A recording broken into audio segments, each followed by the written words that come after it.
यह कहानी है एक बूढ़े मजबूर पिता की है।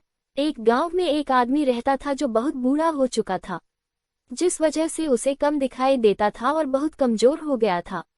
इसलिए अपनी बची कुची जिंदगी अपने बेटे के साथ बिता सके, इसलिए शहर में रह रहे उसके बेटे के घर रहने चला गया। बेटा एक शहर के छोटे मकान में रहता था। मकान तो उसका छोटा था, लेकिन उसके अंदर जो चीजें थी वह महंगी थी। उस मकान में बेटा, उसकी पत्नी और उनका एक 5 साल का बच्चा, यह छोटा सा परिवार साथ मिलकर रहता था। बूढ़े पिता के आने से उनके परिवार का एक सदस्य और बढ़ गया। यह पूरा परिवार रोज सुबह शाम डाइनिंग टेबल पर साथ में खाना खाया करता। बूढ़ा पिता अपनी कमजोरी के चलते हमेशा खाने की चीजें नीचे गिराता रहता और कई बार कांच के बर्तन भी टूट जाया करते थे। कुछ दिनों तक तो बहू और बेटे ने यह सब सहन किया, लेकिन बाद में वे दोनों बूढ़े की ऐसी हरकतों से चिढ़ने लगे।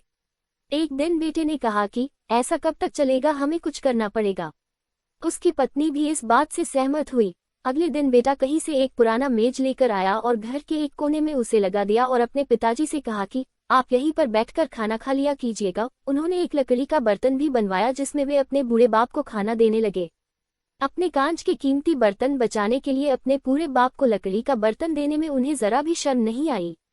अब खाने का समय जब जब होता तो बूढ़ा बाप एक कोने में बैठकर खाता और बाकी का परिवार डाइनिंग टेबल पर खाना खाया करता। डाइनिंग टेबल पर बैठे बैठे दोनों पति पत्नी कभी कभी अपने बूढ़े बाप की तरफ देख लिया करते। बूढ़े बाप की आंखों में उन्हें आंसू भी नजर आते, मगर उन पर जैसे कोई असर ही नहीं होता। बूढ़े का पोता भी यह नजारा हमेशा देखता और वह अपने में ही खोया रहता। एक दिन जब पति पत्नी डाइनिंग टेबल पर बैठकर खाना खा रहे थे, तब उनका बच्चा जमीन पर बैठकर कुछ कर रहा था। उन